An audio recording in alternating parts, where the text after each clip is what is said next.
Emma Rodriguez had always been different from the other students at Westfield Preparatory Academy. While her classmates arrived each morning in luxury SUVs and sports cars driven by personal chauffeurs, Emma stepped off the yellow school bus that made its way through the winding country roads to pick her up from Sunrise Ranch. Her boots carried traces of morning chores, her hands bore the calluses of hard work, and her clothes, though clean and pressed, came from discount stores rather than designer boutiques. Before we jump back in, tell us where you're tuning in from, and if this story touches you, make sure you're subscribed, because tomorrow I've saved something extra special for you. At 17, Emma possessed a quiet strength that came from years of rising before dawn to help her father manage their sprawling cattle ranch. She had learned to drive a tractor before she could properly reach the pedals of a car, had delivered calves in the middle of stormy nights, and could balance the ranch's books with the same precision she applied to her advanced calculus homework. Yet none of these accomplishments seemed to matter to the privileged elite who dominated the hallways of Westfield Prep. The scholarship that had brought Emma to this prestigious institution was merit-based, awarded to the top academic performer from the rural district. Her grades were impeccable, her standardized test scores off the charts, and her essay about overcoming adversity had moved the selection committee to tears. But to students like Victoria Sterling, Madison Blackwood, and their circle of friends, Emma would always be nothing more than the farm girl who didn't belong. Victoria Sterling was everything Emma wasn't, or rather, everything society told Emma she should aspire to be. The daughter of a prominent investment banker, Victoria had inherited her mother's platinum blonde hair, her father's sharp business mind, and a trust fund that could buy a small country. She drove a BMW convertible that cost more than most people's annual salaries, carried handbags that Emma had only seen in magazines, and wielded her social status like a perfectly manicured weapon. Madison Blackwood, Victoria's loyal lieutenant, came from equally impressive stock.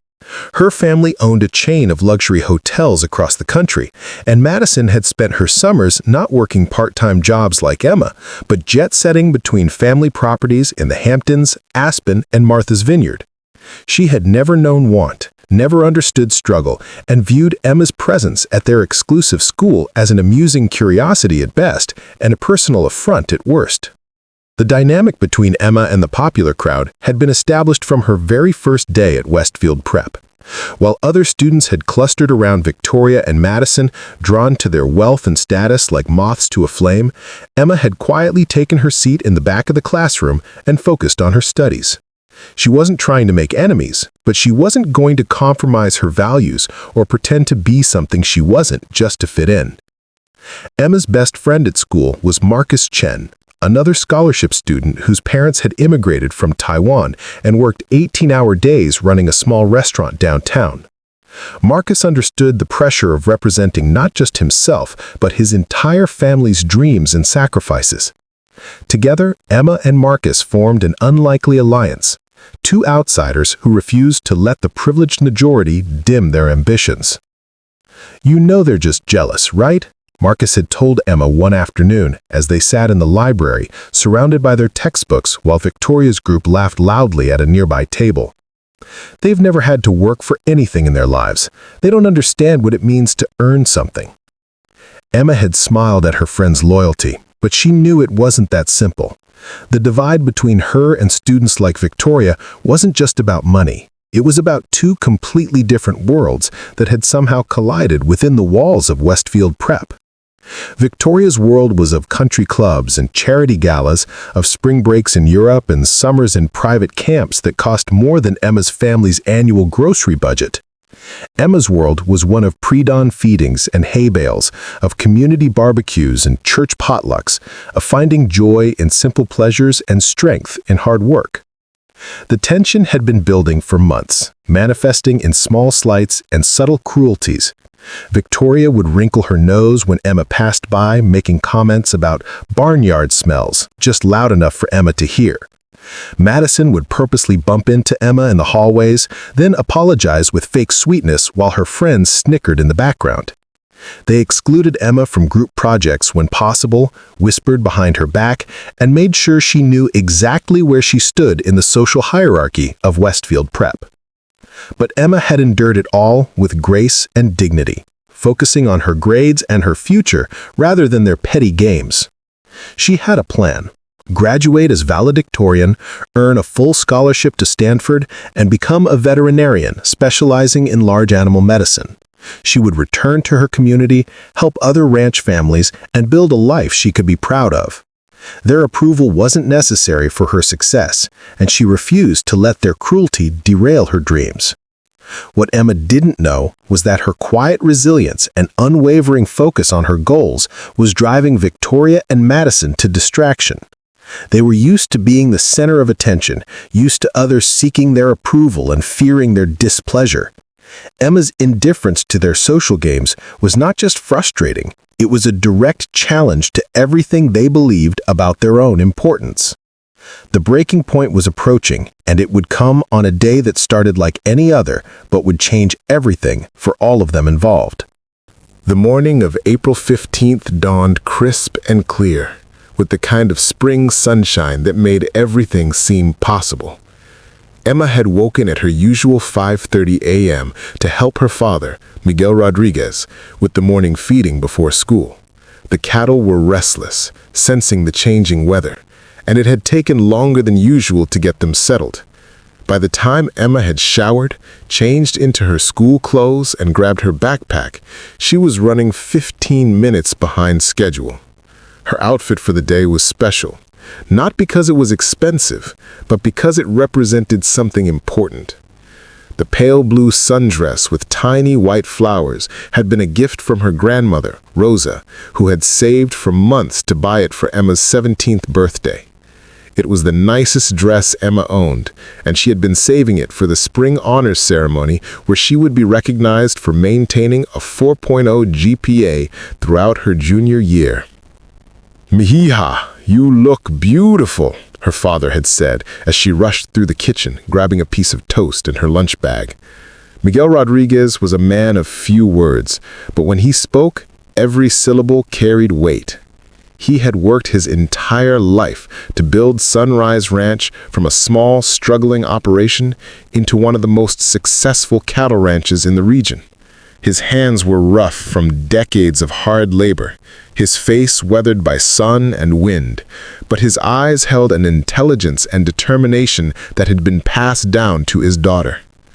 "Thanks, Papa," Emma had replied, kissing his cheek before running out to catch the school bus. She didn't notice the proud smile that crossed his face as he watched her go, or the way he straightened his shoulders as he prepared for his own day ahead, a day that would include meetings she knew nothing about. The bus ride to Westfield Prep took 45 minutes, winding through rural roads lined with oak trees and pastures dotted with cattle and horses. Emma used the time to review her notes for the AP physics exam she had that afternoon, her concentration so complete that she barely noticed when they entered the more affluent neighborhoods surrounding the school. Sprawling mansions replaced modest farmhouses, perfectly manicured lawns took the place of natural pastures, and the air seemed to carry a different energy, one of privilege and expectation. Westfield Preparatory Academy stood like a monument to educational excellence and social status. The red brick buildings were covered in ivy, the grounds were maintained by a full-time landscaping crew, and the parking lot looked like a luxury car dealership. As Emma walked from the bus stop to the main building, she couldn't help but admire the beauty of the campus, even as she felt the familiar pang of not quite belonging. The morning classes passed without incident. Emma excelled in AP English literature, confidently discussing the symbolism in The Great Gatsby, while Victoria and Madison texted on their phones hidden beneath their desks. In advanced calculus, she was one of only 3 students who had correctly completed the challenging homework assignment, earning a nod of approval from Mr. Patterson, the notoriously difficult mathematics teacher. It was during lunch period that the storm began to gather. Emma typically ate in the library, finding peace among the books while catching up on reading assignments. But today the library was closed for inventory, forcing her to brave the social minefield of the main cafeteria. She had just purchased her lunch, a simple sandwich and apple that looked modest compared to the gourmet meals her classmates brought from home or ordered from nearby restaurants, when she heard Victoria's voice cutting through the general chatter. "Well, well, well, look who decided to grace us with her presence," Victoria announced loud enough for half the cafeteria to hear. She was seated at the prime table near the large windows, surrounded by her usual entourage of followers. Madison sat to her right, smirking as she filmed with her phone, always ready to capture content for her social media accounts. Emma ignored the comment and moved toward an empty table near the back of the room, but Victoria wasn't finished. "Love the dress, Emma. Very rustic. Did you get it at the farm supply store?" The comment drew laughter from Victoria's table and curious glances from other students who had paused their conversations to watch the show. "Actually," Emma replied, calmly, turning to face her tormentors, "it was a gift from my grandmother. She worked extra shifts at the diner for months to buy it for me for my 17th birthday." Her voice carried no shame, only pride. And something flickered in Victoria's eyes, perhaps surprise at Emma's refusal to be embarrassed, or maybe irritation that her insult had backfired. Madison leaned forward, her voice dripping with false concern. "Oh, that's so sweet. It must be nice to have family who care so much about appearances." The word appearances hung in the air like a challenge, and Emma felt her cheeks flush slightly, but she maintained her composure. "Yes," Emma said simply. "It is nice." She turned away again, determined not to engage further, but Victoria wasn't about to let her have the last word.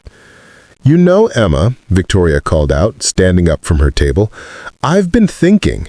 You work so hard to fit in here, but maybe it's time you realize that some people just aren't meant for places like Westfield. Maybe you'd be happier back at the local public school with your own kind." The cafeteria had gone quiet now, with students openly staring at the confrontation. Emma felt every eye on her, felt the weight of representing not just herself, but every scholarship student, every kid from a working-class family who dared to dream bigger than their circumstances. She took a deep breath. Drawing on the strength her father had instilled in her, the resilience her grandmother had modeled, and the dignity that was her birthright. "Actually, Victoria," Emma said, her voice clear and steady, "I think I'm exactly where I'm meant to be." The simplicity and confidence of her response seemed to infuriate Victoria even more, and Emma could see something dangerous flashing in the other girl's eyes. The storm was about to break, and Emma was standing directly in its path. The afternoon sun hung low in the sky as students filed out of Westfield Preparatory Academy, chattering about weekend plans and after-school activities. Emma had aced her AP Physics exam, earning what she was certain would be another perfect score to add to her impressive academic record. She felt good about the day, despite the lunchtime confrontation with Victoria, choosing to focus on her achievements rather than the petty drama that seemed to follow the popular crowd wherever they went. Emma was walking toward the bus pickup area, her grandmother's dress swaying gently in the spring breeze, when she heard the rumble of an expensive engine behind her. She didn't turn around. She had learned to recognize the sound of Victoria's BMW convertible. But she quickened her pace slightly, hoping to reach the safety of the bus before any further confrontation could occur. Unfortunately, the bus was running late due to traffic, and Emma found herself standing alone at the pickup point as Victoria's car pulled up alongside her. The convertible's top was down, and Victoria sat behind the wheel wearing oversized designer sunglasses, her blonde hair perfectly styled despite the wind. Madison occupied the passenger seat, her phone already out and recording, while two other members of their inner circle, Brittany Walsh and Chloe Harrison, laughed in the back seat. "Well, if it isn't our little farm princess," Victoria called out, revving her engine. "Still waiting for the cheese wagon, I see." Emma kept her eyes forward, watching for any sign of the approaching bus. She had dealt with Victoria's taunts for months, and she knew that engaging would only escalate the situation. But today felt different. There was an edge to Victoria's voice, a recklessness that hadn't been there before. "You know, Emma," Victoria continued, slowly driving alongside the sidewalk to match Emma's walking pace, "I've been doing some thinking about our conversation at lunch, about people knowing their place and all that." Madison giggled from the passenger seat. "Tell her, Vic. Tell her what we found out." Emma's step faltered slightly. Found out? What could they possibly have found out? Her family kept a low profile in the community, preferring to let their work speak for itself rather than seeking attention or recognition. "See, my daddy was talking to some business associates last night, and your name came up. Well, actually, your father's name came up, Miguel Rodriguez, owner of Sunrise Ranch." Emma stopped walking, finally turning to face the car. Victoria had removed her sunglasses, and her blue eyes were gleaming with malicious satisfaction. "Apparently," Victoria continued, putting the car in park and stepping out, "there are some people in this town who think your daddy is quite the big shot, a real pillar of the community, self-made man and all that inspiring nonsense." "What's your point, Victoria?" Emma asked, her voice steady despite the growing unease in her stomach. "My point is," Victoria said, putting the car in park and stepping out, "is that I think it's time someone taught you and your family about the natural order of things, about what happens when people try to rise above their station."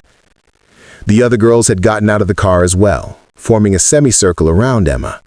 They were all wearing expensive athletic wear, designer yoga pants and fitted tops that cost more than Emma's entire wardrobe.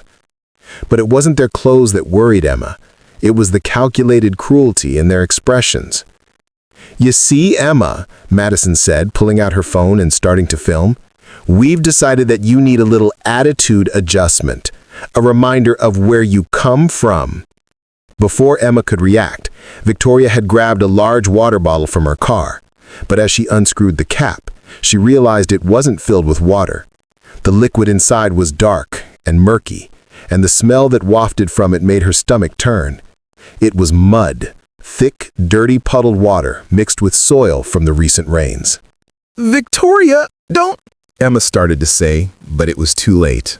Victoria threw the contents of the bottle directly at Emma's dress, the muddy water splashing across the pale blue fabric and instantly ruining the delicate material. The cold liquid soaked through to Emma's skin, and she gasped at the shock of it. The white flowers on her grandmother's gift disappeared beneath brown stains, and dirty water dripped from her hair onto her face. "Oops," Victoria said with mock innocence. "Sorry about that. But honestly, I think this look suits you much better. Very authentic." The other girls burst into laughter, with Madison making sure to capture every second on her phone. "This is going straight to social media," she announced gleefully. "Everyone needs to see what happens when farm girls try to play dress-up." Emma stood there for a moment, dripping with muddy water, feeling the humiliation wash over her like a second wave of contamination. This wasn't just about ruining her dress. This was about destroying something precious, something that represented her grandmother's love and sacrifice. This was about trying to break her spirit, to make her feel ashamed of who she was and where she came from.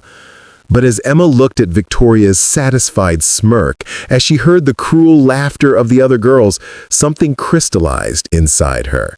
She thought about her father rising before dawn every day to build something meaningful. She thought about her grandmother working extra shifts to show her love. She thought about every scholarship student, every working-class kid, every person who had ever been told they didn't belong. "Feel better now?" Emma asked quietly, water still dripping from her hair. Victoria's smile faltered slightly. She had expected tears, begging, or at least visible distress. Emma's calm question was not the reaction she had anticipated. "I asked you if you feel better now," Emma repeated, her voice growing stronger. "Because this isn't over, Victoria, not even close." The silence that followed Emma's words stretched uncomfortably across the sidewalk. Victoria shifted her weight from one designer heel to the other, clearly unsettled by Emma's unexpected composure. She had orchestrated this public humiliation, expecting to see the farm girl crumble, to watch her cry and beg and finally understand her place in the social hierarchy. Instead, Emma stood there with muddy water dripping from her ruined dress, looking more resolute than defeated. "What did you just say to me?" Victoria demanded, her voice rising with indignation. The idea that someone like Emma would dare to threaten her was so foreign to Victoria's worldview that she could barely process it. Emma didn't repeat herself. Instead, she reached into her backpack and pulled out her phone, calmly taking several photos of her ruined dress, the muddy bottle still in Victoria's hand, and the group of girls who had participated in the assault. Madison was still filming, but now her expression showed uncertainty rather than glee. "What are you doing?" Brittany asked nervously, suddenly aware that their harmless prank might have consequences they hadn't considered. "Documenting," Emma replied simply. She then turned her phone's camera toward Victoria's license plate, capturing a clear image of the personalized VSTRLNG plates that Victoria's father had gifted her for her 16th birthday. "You can't," Victoria started to protest, but Emma cut her off. "I can, and I am. You see, Victoria, you made a mistake today. You assumed that because I don't flaunt my family's business, because I take the bus instead of driving a luxury car, because I wear clothes from discount stores instead of designer boutiques, that somehow that makes me powerless." Emma's voice remained calm, but there was steel beneath the surface that made even Victoria take a step back. "Your family's business," Madison scoffed, though her bravado sounded forced. "What business? You live on a farm." Emma smiled, a small, knowing expression that seemed to unnerve the group even more than her calm demeanor. "Yes, we do live on a farm, Sunrise Ranch, to be specific. Maybe you should ask your parents about it sometime." Before any of them could respond, the school bus finally arrived, its yellow bulk pulling up to the curb with a hydraulic hiss. The driver, Mrs. Henderson, immediately noticed Emma's condition and the group of well-dressed girls standing nearby with guilt written across their faces. "Emma, honey, what happened to you?" Mrs. Henderson called out, her maternal instincts immediately engaged. "Just a little accident, Mrs. Henderson. Nothing I can't handle." Emma climbed the steps of the bus. As the bus pulled away, she could see Victoria and her friends through the rear window, still standing by the BMW in what appeared to be an animated discussion. Madison was gesticulating wildly, while Victoria stood with her arms crossed, her face a mask of frustration and growing uncertainty. The ride home gave Emma time to process what had happened and plan her next moves. She wasn't naive. She knew that Victoria Sterling and her family wielded considerable influence in their community. But Emma also knew something that Victoria didn't. Miguel Rodriguez was not just a simple rancher trying to make ends meet. He was one of the most successful agricultural entrepreneurs in the state, a man whose business acumen and strategic thinking had built an empire that extended far beyond the boundaries of Sunrise Ranch. When the bus dropped Emma off at the end of her family's long driveway, she walked slowly toward the house, dreading the conversation she would have to have with her father. Not because she feared his anger.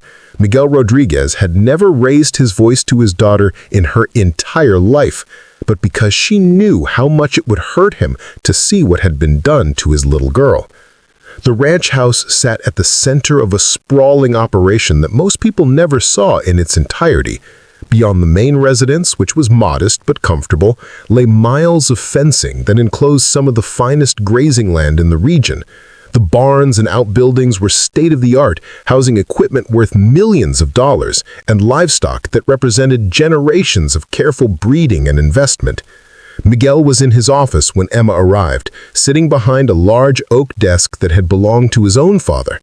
The room was lined with awards from agricultural associations, photographs with politicians and business leaders, and framed newspaper articles documenting his rise from migrant farm worker to successful entrepreneur. But what dominated the space were the pictures of Emma at science fairs, graduation ceremonies, and school events that covered an entire wall like a shrine to her daughter's achievements. "Mija," he said, looking up from his computer screen, "how was your—" The words died in his throat as he saw her condition. In one swift movement, he was around the desk and gathering her into his arms, not caring that the muddy water would stain his crisp white shirt. "Who did this to you?" he asked, his voice deadly quiet. Miguel Rodriguez was known throughout the business community as a man of infinite patience and careful deliberation, but when it came to his family, that patience had limits. Emma told him everything. About Victoria and Madison, about the months of harassment, about the calculated cruelty of destroying her grandmother's gift. She showed him the photos she had taken and explained about Madison's social media threat. Throughout her recounting, Miguel's expression grew increasingly grim. "Papa," Emma said finally, "there's something else. Victoria mentioned that her father had been talking to business associates about you, about our family. I think they might know more about the ranch than they've let on." Miguel nodded slowly, a thoughtful expression crossing his weathered features. "Yes, mija, I believe they do know. In fact, I've been expecting something like this might happen." "What do you mean?" Emma asked, confused by her father's lack of surprise. Miguel walked to his filing cabinet and withdrew a thick folder marked Sterling Investment Group. Emma's eyes widened as she recognized Victoria's last name. "You see, Emma," her father said, settling back into his chair, "Victoria's father, Richard Sterling, has been trying to buy our land for the past 2 years. He wants to develop it into luxury condominiums and shopping centers. I've refused every offer, and I believe he's become frustrated with my decision."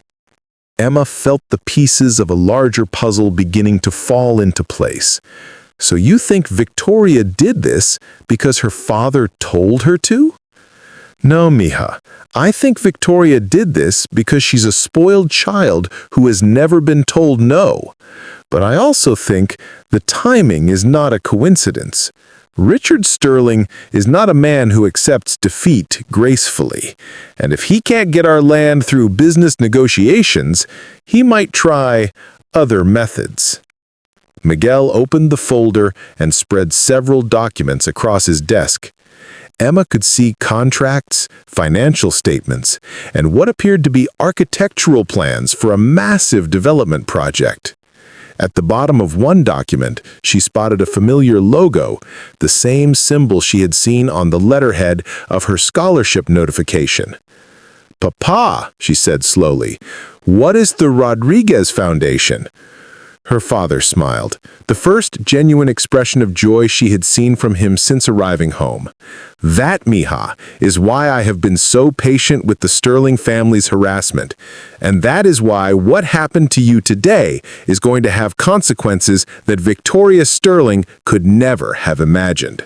As Miguel Rodriguez spread the documents across his desk, Emma began to understand that her family's story was far more complex than she had ever realized.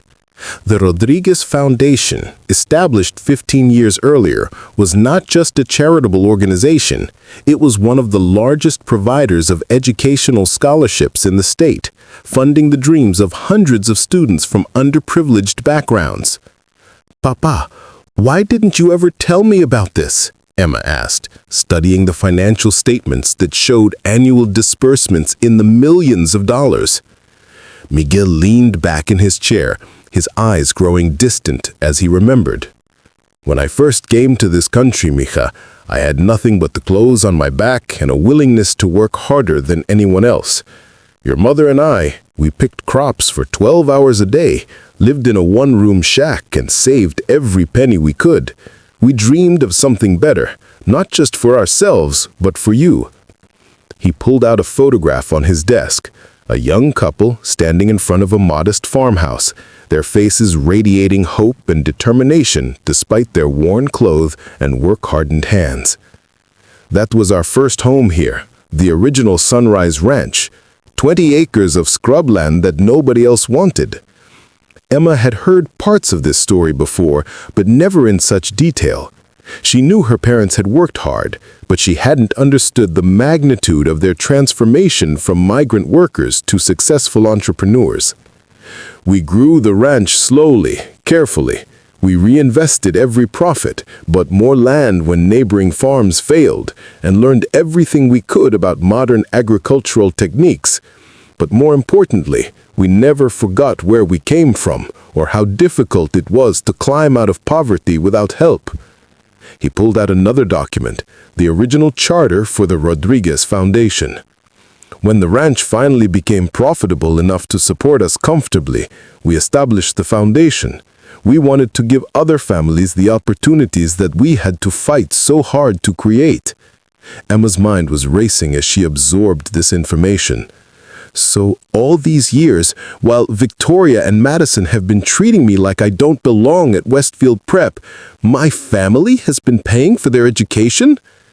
Not directly, but the foundation does provide significant funding to Westfield Preparatory Academy. In fact, we're the largest single donor to their scholarship program. Without our support, students like you and Marcus Chen wouldn't be able to attend. The irony was staggering. Victoria Sterling, who had spent months tormenting Emma about her place at the school, had been benefiting from the very family she was bullying. The scholarship program that enabled talented students from working-class families to attend Westfield Prep was largely funded by the Rodriguez Foundation. Does the school administration know? Of course they know. Principal Morrison, the board of directors, the development office, they all know exactly who provides the funding for their scholarship program. We've always preferred to keep a low profile, to let the students succeed on their own merits rather than feeling beholden to us. But yes, they know.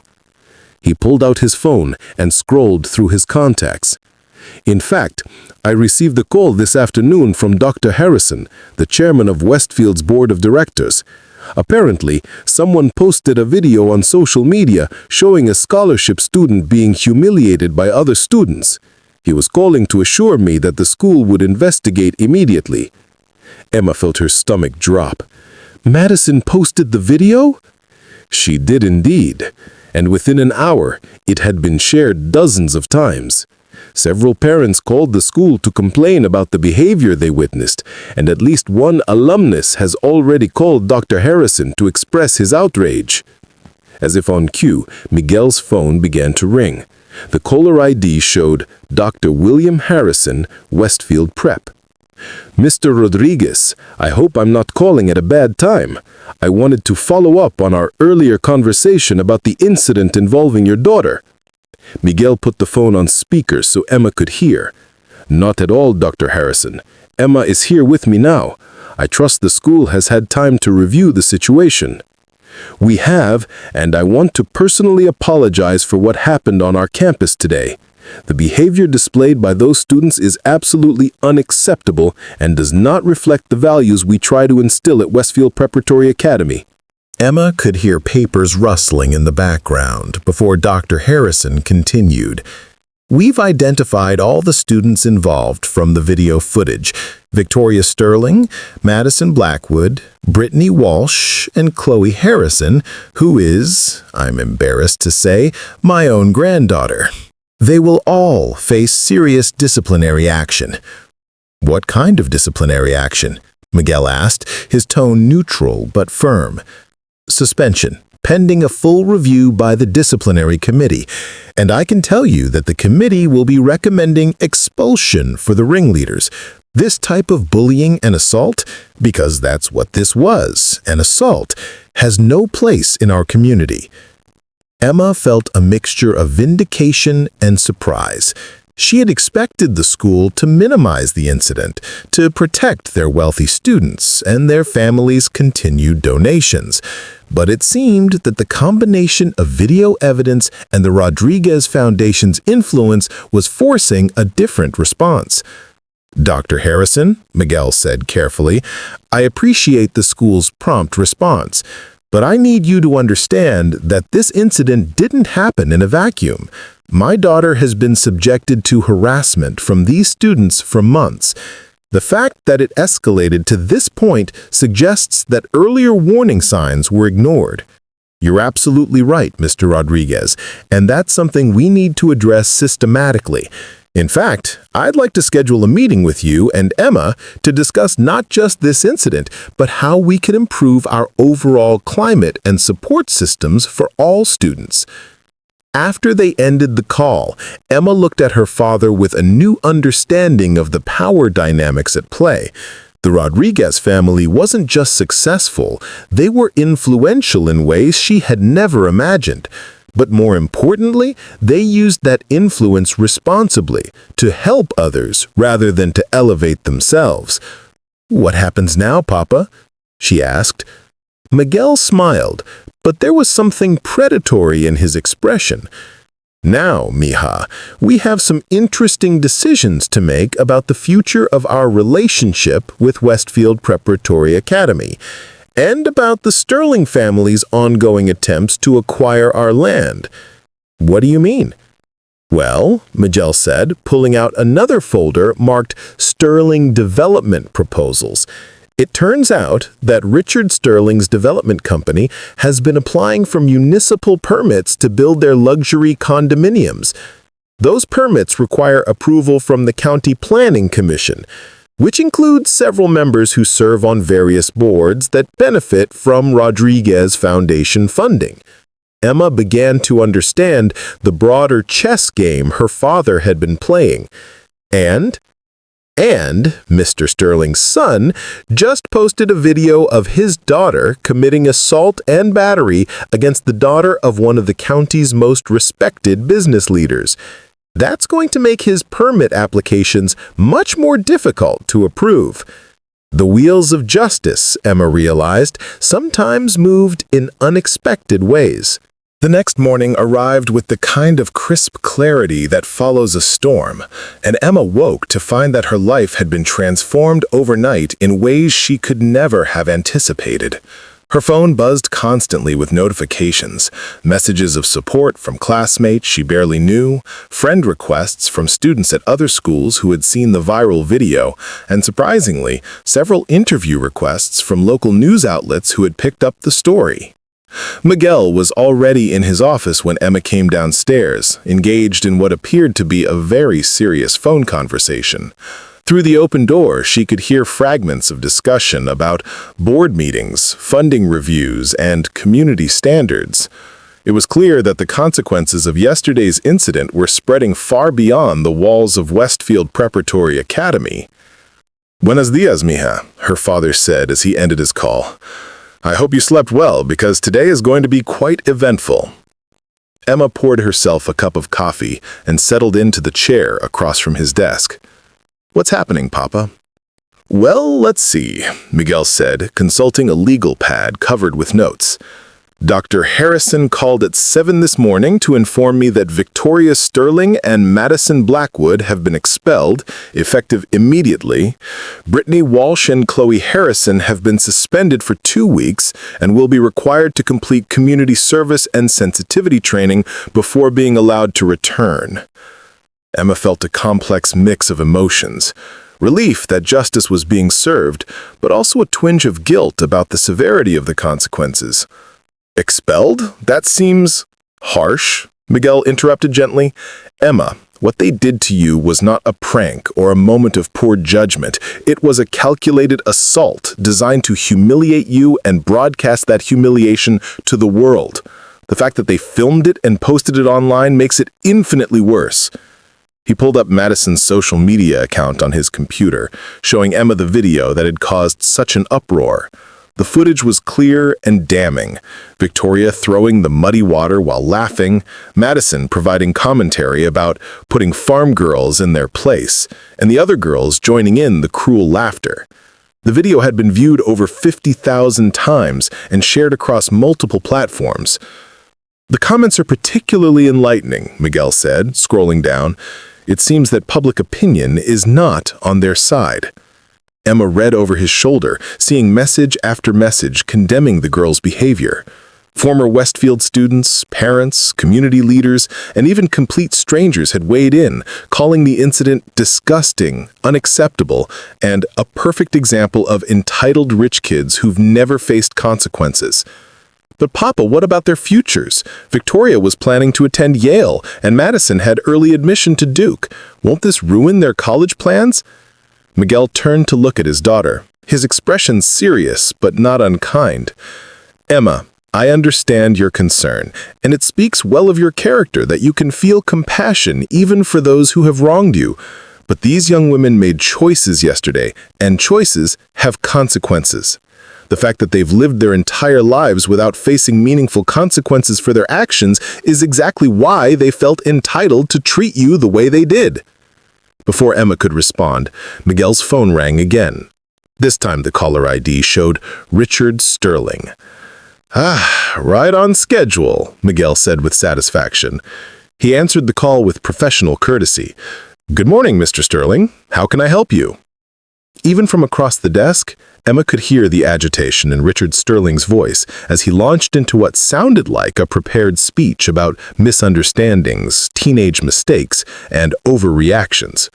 Miguel listened patiently, occasionally making neutral sounds of acknowledgement until Sterling finally paused for breath.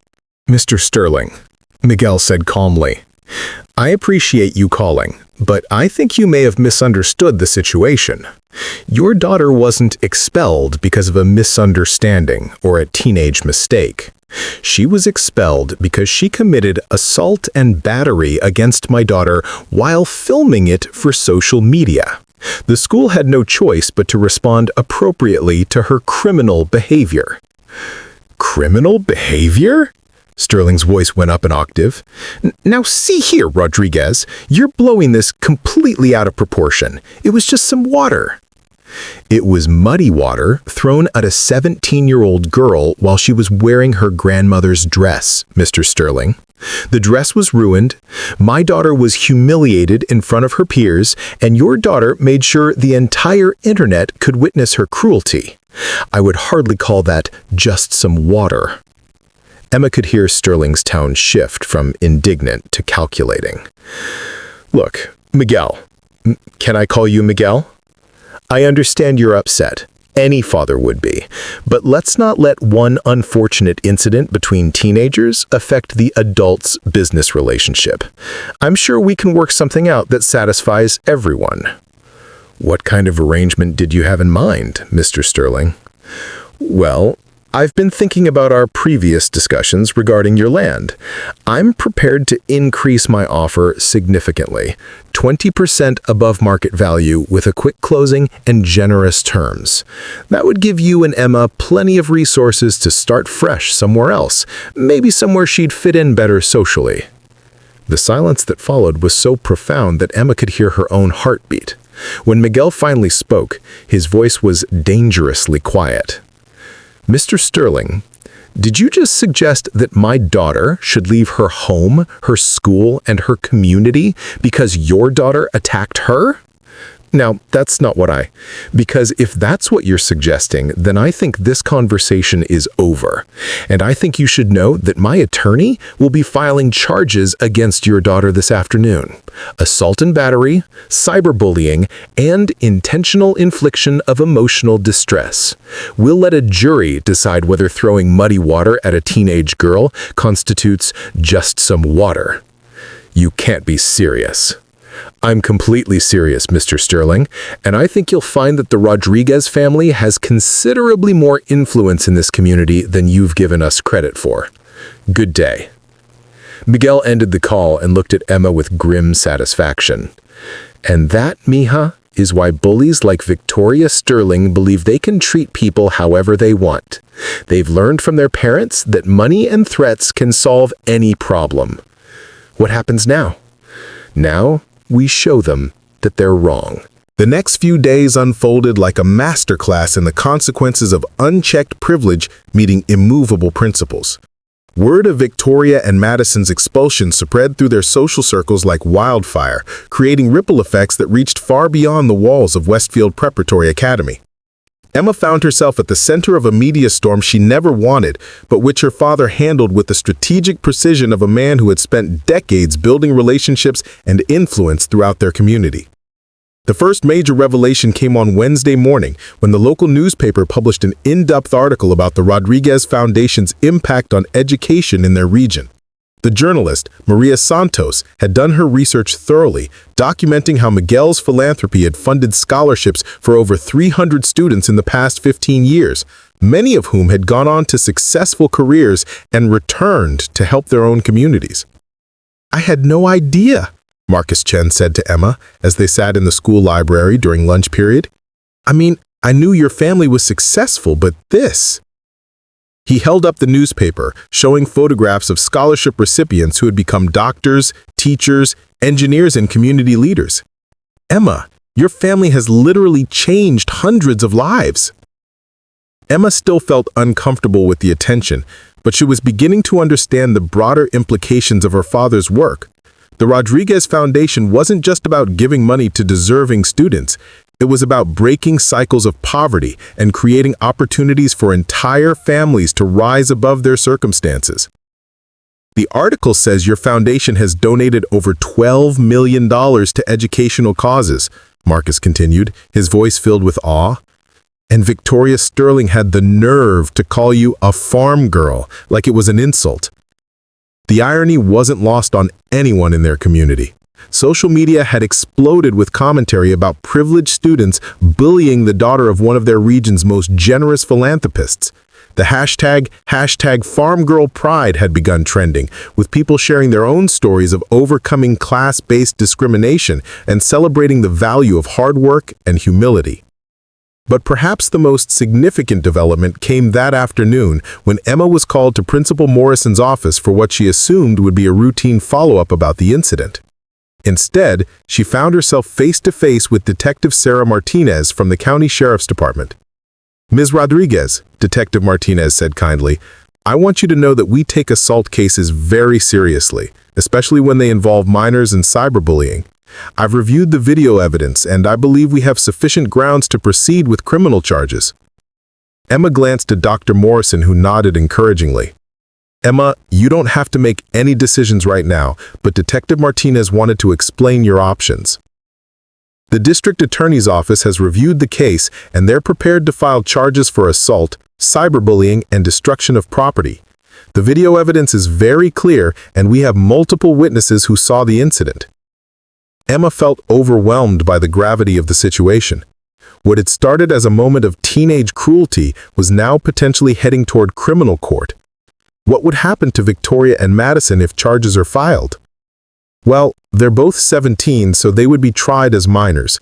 If convicted, they could face community service, fines, and mandatory counseling. The cyberbullying charges are particularly serious because of how widely the video was shared and the intent to humiliate. That evening, Emma sat with her father in his office discussing the legal options while reviewing a stack of documents that had arrived from Richard Sterling's attorney. The Sterling family was clearly taking the situation seriously, offering everything from public apologies to substantial financial settlements in exchange for the Rodriguez family's agreement not to pursue criminal charges. "They're scared, Papa," Emma observed, reading through a letter that promised a 6-figure donation to the Rodriguez Foundation if all legal action was dropped. "Yes, they are, but not for the reasons you might think. Richard Sterling isn't worried about his daughter facing consequences. He's worried about his business deals falling through." Miguel pulled out a folder marked Sterling Development, Permit Applications, and spread the contents across his desk. "Remember I mentioned that his company needs county approval for their development projects? Well, it turns out that several members of the Planning Commission have serious concerns about approving permits for a company whose leadership raises children who commit assault and post it online for entertainment." Emma studied the documents, recognizing several names from various charity events and community functions she had attended with her father over the years. "These are people who know our family. These are people who understand the difference between success and character," Miguel corrected gently. "Richard Sterling has money and political connections, but he's never invested in the community the way we have. He sees this county as a place to extract profit from, not as a home to nurture and protect. As if summoned by their conversation, Miguel's phone rang. This time, it was Dr. Harrison from Westfield's board of directors. "Miguel," came the familiar voice. "I hope I'm not calling too late. I wanted to update you on some developments at the school." "Of course, Dr. Harrison. What's happening?" "Well, we've received quite a bit of feedback from the alumni community about the incident involving Emma. The response has been overwhelmingly supportive of your family, and, well, there's been a significant financial impact." Emma could hear papers rustling in the background as Dr. Harrison continued. "Several major donors have called to express their outrage about what happened to Emma. The Morrison family has pledged an additional $500,000 specifically for anti-bullying programs, and the Chen Foundation, Marcus's family's foundation, which I didn't even know existed until yesterday, has committed significant funding for scholarships targeting first-generation college students." Miguel raised an eyebrow at this news. Emma made a mental note to ask Marcus about his family's foundation, realizing that she wasn't the only scholarship student whose family had more resources than they advertised. "But there's more concerning news," Dr. Harrison continued. "The Sterling family and the Blackwoods have both indicated that they're withdrawing their financial support from the school. Richard Sterling specifically mentioned that he's disappointed in the school's handling of what should have been a private matter between students." "How much financial support are we talking about?" Miguel asked. "Combined, about $200,000 annually. It's significant, but not catastrophic. However, I wanted you to know because Richard Sterling seemed to think this would pressure us to reverse our disciplinary decisions." Miguel's expression hardened. "And what was your response to that suggestion?" "I told him that Westfield Preparatory Academy's decisions about student discipline are based on our code of conduct and our values, not on financial considerations. If he chooses to withdraw his support because we refuse to tolerate assault and cyberbullying, then that tells us everything we need to know about his character." After ending the call, Miguel looked at Emma with a mixture of pride and concern.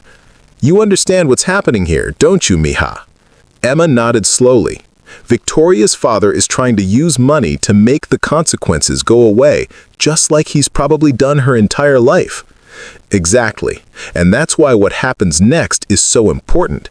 If we allow them to buy their way out of this, we're not just failing you, we're failing every future student who might be targeted by someone who believes wealth makes them untouchable."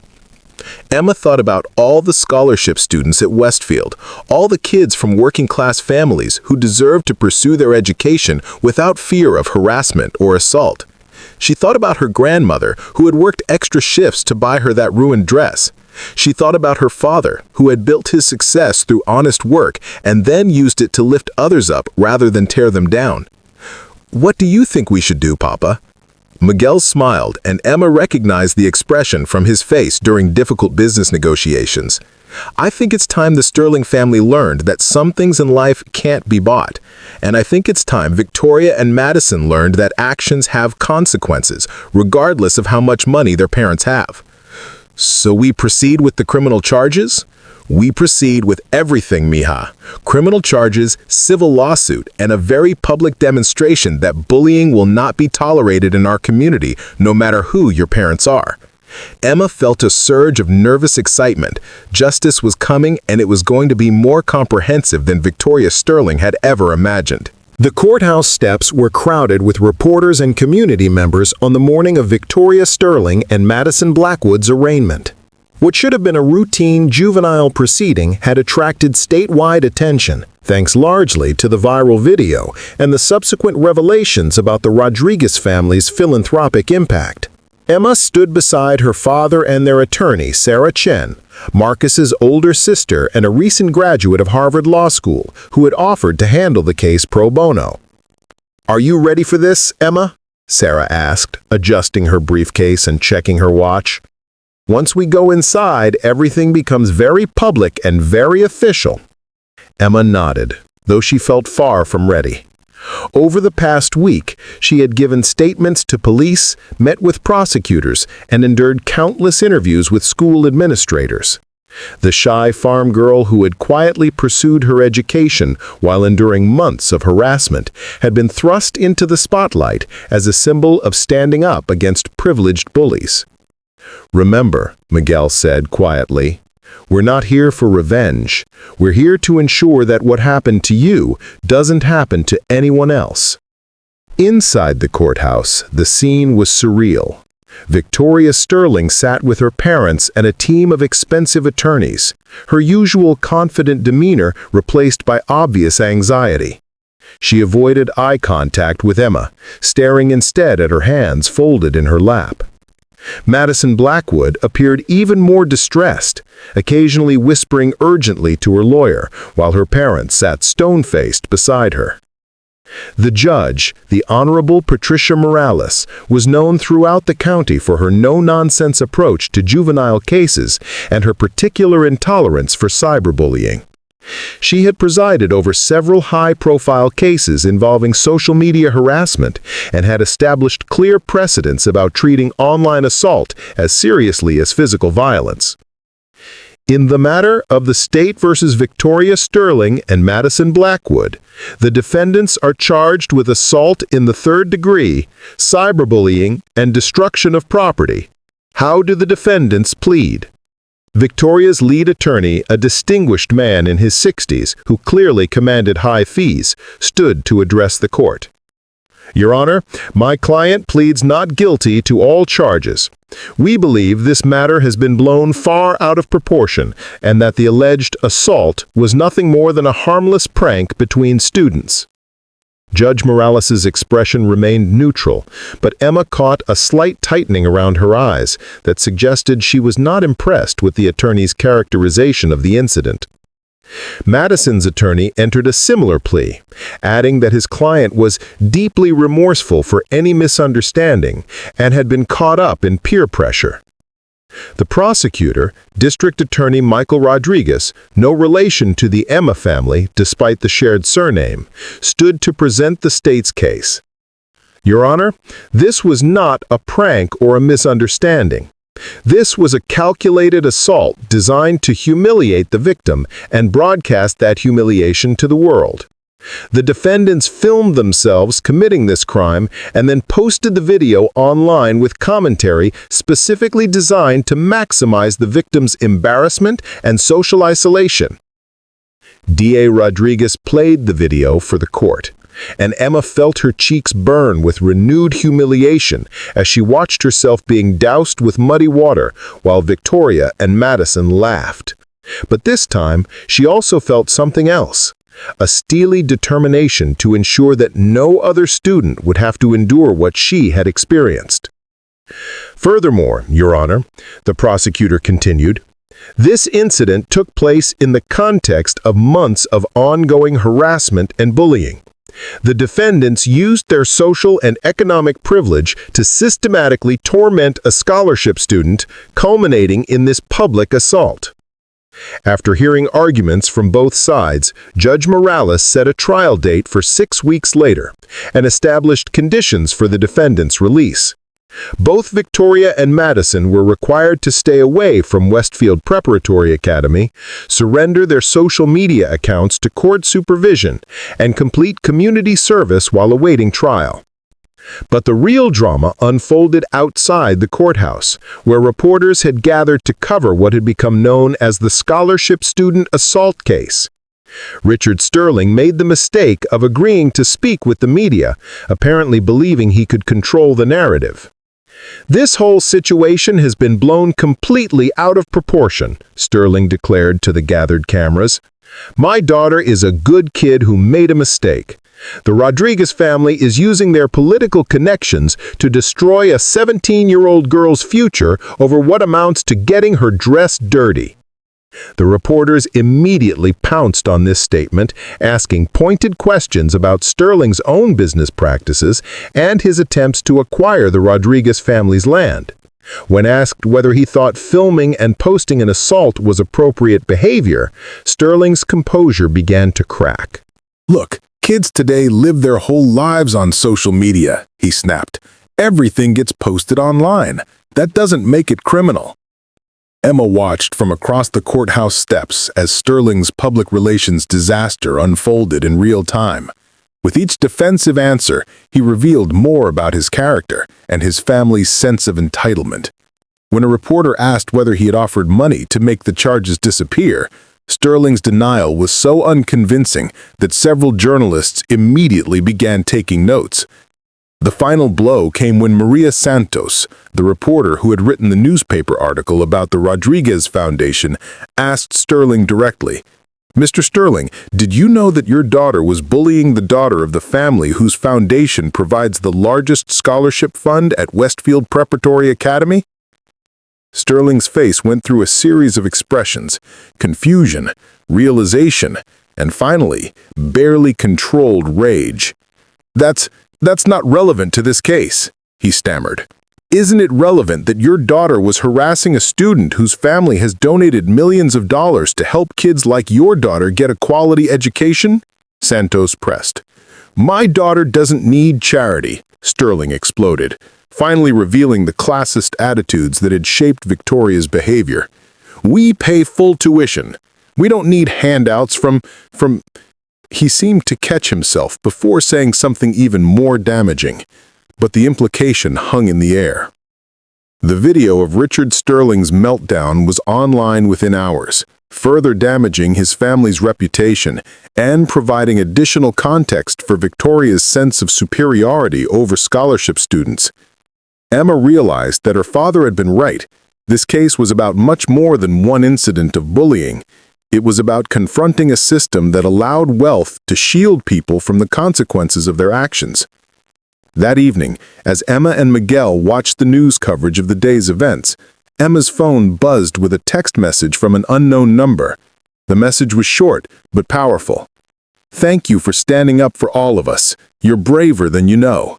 A Westfield scholarship student." Emma showed the message to her father, who smiled with pride. "You see, mija, sometimes standing up for yourself means standing up for everyone who can't." The case was becoming bigger than either of them had anticipated, but Emma was no longer afraid of the attention. She was ready to see it through to the end. The weeks leading up to the trial transformed Emma's life in ways she never could have anticipated. What began as a simple case of teenage bullying had evolved into a broader conversation about privilege, accountability, and the responsibility that comes with wealth and influence. Emma found herself reluctantly thrust into the role of spokesperson for a movement she hadn't intended to start. The support that poured in from the community was overwhelming. Local business owners offered discounts to Rodriguez Foundation scholarship recipients. The county's teachers' union passed a resolution condemning bullying and specifically praising Emma's courage in standing up to her attackers. Most surprisingly, students from other schools began sharing their own stories of class-based harassment, creating a social media movement that extended far beyond their small community. Marcus Chen had become Emma's unofficial communications manager, helping her navigate the constant stream of interview requests and speaking opportunities. "You've got 3 more requests for podcast interviews," he told her as they sat in the Westfield Library, which had become their unofficial headquarters since Victoria and Madison's expulsion.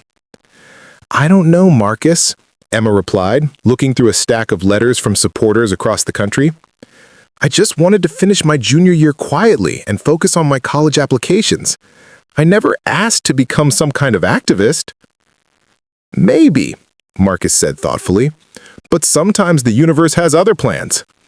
Look at this." He showed her a letter from a freshman at a private school in California who had been inspired by Emma's story to report her own bullying situation. "Because you stood up for yourself, this girl found the courage to speak up too." Emma read the letter, feeling the weight of responsibility settling on her shoulders. The girl described months of harassment from wealthy classmates who mocked her clothes, her accent, and her family's immigrant background. After seeing Emma's story on the news, she had finally told her parents and the school administration about what she was experiencing. "She's right, you know," said a familiar voice behind them. Emma turned to see Dr. Morrison approaching their table, a concerned but proud expression on his face. "Dr. Morrison, I hope we're not causing too much disruption to the school." "Disruption?" Dr. Morrison laughed. "Emma, what you've done has sparked the most productive conversations about school climate and student welfare that we've had in years. Our counseling department has seen a 50% increase in students reporting bullying incidents, which means kids are finally feeling safe enough to ask for help." Dr. Morrison sat down across from them, his expression becoming more serious. "I wanted to update you on some developments. The school board met last night to discuss policy changes in response to your case. We're implementing new anti-bullying protocols, mandatory training for all students and staff, and most importantly, we're establishing clearer consequences for harassment of any kind." "What kind of consequences?" asked Marcus. "Zero tolerance for documented bullying behavior. First offense results in suspension and mandatory counseling. Second offense results in expulsion, regardless of the student's family connections or financial contributions to the school." Emma felt a surge of satisfaction. Real systemic change was happening because she had refused to accept Victoria's treatment as normal or inevitable. Dr. Morrison continued, "I also wanted you to know that we've received an unprecedented number of scholarship applications for next year. It seems that your story has encouraged a lot of qualified students from working-class families to consider applying to Westfield. The Rodriguez Foundation's increased visibility has shown them that this kind of education is possible for them too." That afternoon, Emma received a call that surprised her even more than the media attention. The caller identified herself as Dr. Jennifer Walsh, Dean of Admissions at Stanford University, Emma's dream school. "Ms. Rodriguez," Dr. Walsh said, "I'm calling because your story has reached our campus, and I wanted you to know that Stanford is very interested in students who demonstrate the kind of character and courage you've shown."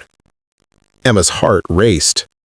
Stanford had been her goal since freshman year, but she had assumed her rural background and public school controversy might hurt her chances.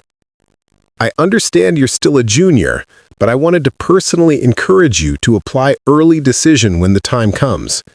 Students who stand up for their principles and create positive change in their communities are exactly the kind of leaders we want at Stanford." After ending the call, Emma sat in stunned silence. The worst experience of her high school career was potentially opening doors she had only dreamed of accessing.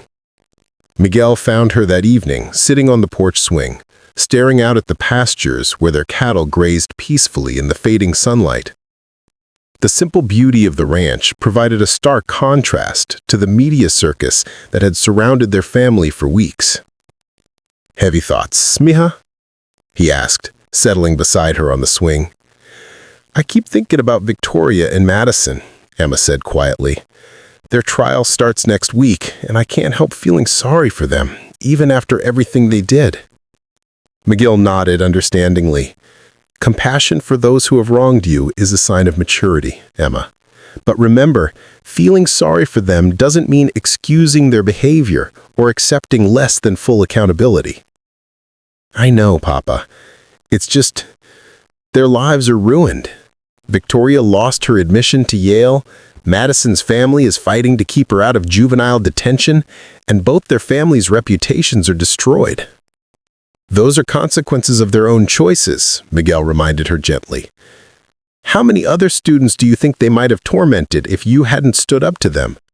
How many scholarship students might have dropped out or transferred because of their harassment?" Emma considered this. Over the past few weeks, several former Westfield students had come forward with their own stories of abuse at the hands of Victoria's group. A pattern of behavior spanning years had been exposed, suggesting that Emma's experience was far from isolated. "You're right," Emma said finally. "And maybe this will teach them something they needed to learn. Or maybe it will teach other privileged students that there are limits to what wealth and status can protect them from," Miguel added. "Either way, justice is being served, and that's what matters." As they sat together in comfortable silence, Emma realized that her father was right. This case had never been just about her ruined dress or her hurt feelings. It was about establishing that everyone, regardless of their family's bank account, deserved to be treated with basic human dignity and respect. The trial would begin in 3 days, and Emma was ready to face whatever came next. The trial of Victoria Sterling and Madison Blackwood concluded on a crisp October morning, 6 months after the incident that had changed so many lives. The courthouse was packed with community members, media representatives, and students from multiple schools who had followed the case with intense interest. Emma sat in the front row with her parents, wearing a simple but elegant navy blue dress, a far cry from the muddy, ruined sundress that had started it all. Judge Morales had heard 3 days of testimony that painted a damning picture of systematic bullying and entitled behavior. Witness after witness had testified about Victoria and Madison's pattern of harassment, not just toward Emma, but toward multiple scholarship students over the years. The prosecution had built an overwhelming case that this was not an isolated incident, but the culmination of years of unchecked cruelty. The defense had tried desperately to portray their clients as misguided teenagers who had made a single mistake in judgment. But the evidence was too extensive, the video too clear, and the impact too devastating for that narrative to hold weight. When Judge Morales returned to deliver her verdict, the silence in the courtroom was absolute. In the matter of the State versus Victoria Sterling, Judge Morales began, her voice carrying the weight of justice. I find the defendant guilty on all charges: assault in the 3rd degree, cyberbullying, and destruction of property. Victoria's sob echoed through the courtroom as her mother reached for her hand. In the matter of the State versus Madison Blackwood, I find the defendant guilty on all charges. Madison collapsed into her attorney's arms, finally understanding that her family's wealth could not shield her from the consequences of her actions.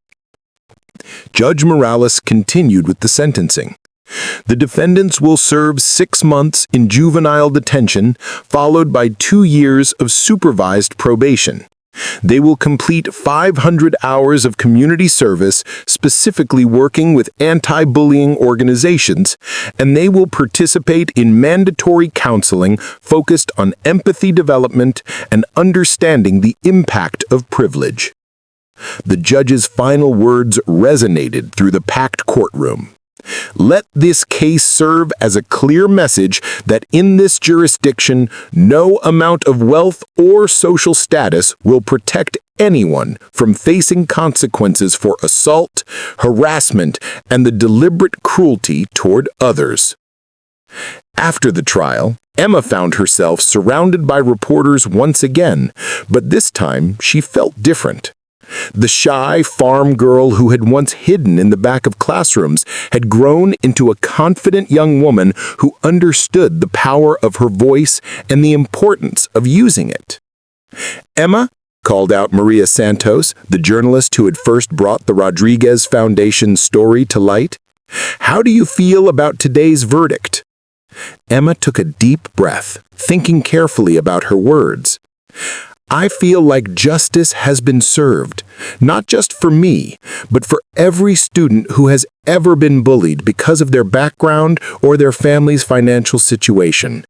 But more importantly, I hope this case has shown that standing up for yourself and others is always worth it, even when it seems impossible. What's next for you? Another reporter asked.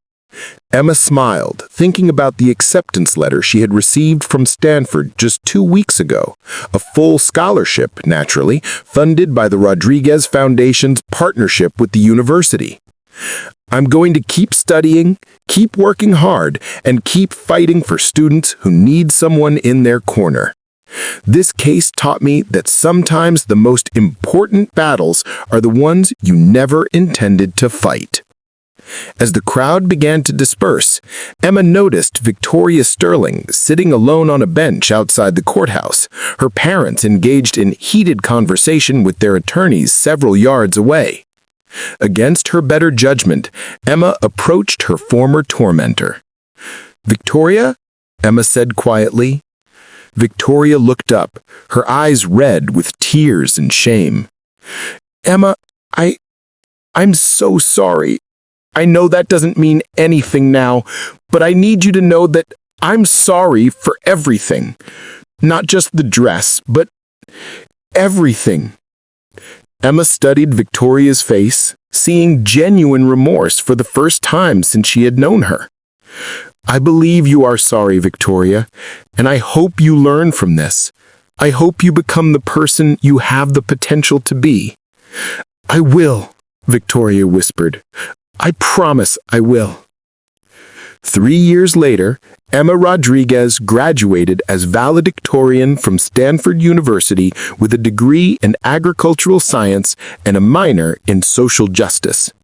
Her graduation speech, titled "The Power of Standing Up," was viewed over 2 million times online and inspired anti-bullying programs in schools across the country.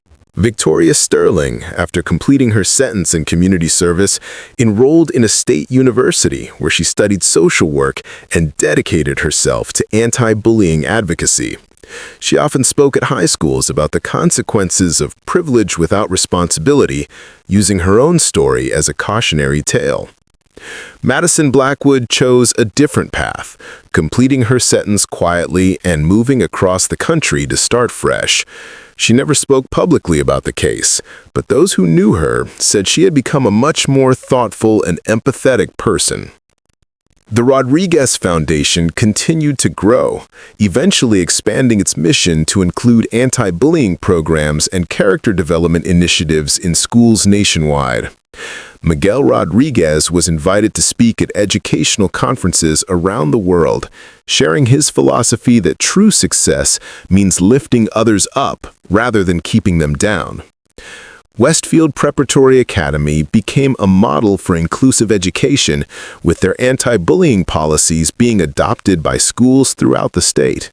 The Emma Rodriguez Standards, as they came to be known, established clear protocols for protecting students from harassment while promoting understanding across social and economic lines.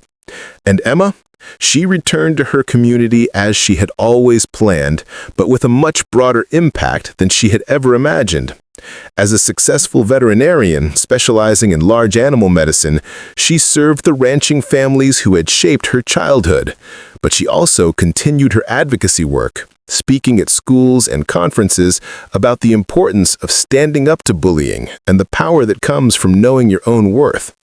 Sometimes late at night, when she was on call delivering a difficult calf or treating a sick horse, Emma would think back to that April afternoon when her grandmother's dress was ruined by muddy water. She would remember the girl she used to be, quiet, unassuming, content to stay in the background, and she would smile, grateful for the experience that had taught her the most important lesson of her life, that sometimes the worst thing that happens to you can become the catalyst for the best thing you ever do. The muddy dress was long gone, but the strength Emma had discovered that day would last forever. Up next, you've got 2 more standout stories right on your screen. If this one hit the mark, you won't want to pass these up. Just click and check them out. And don't forget to subscribe and turn on the notification bell so you don't miss any upload from us.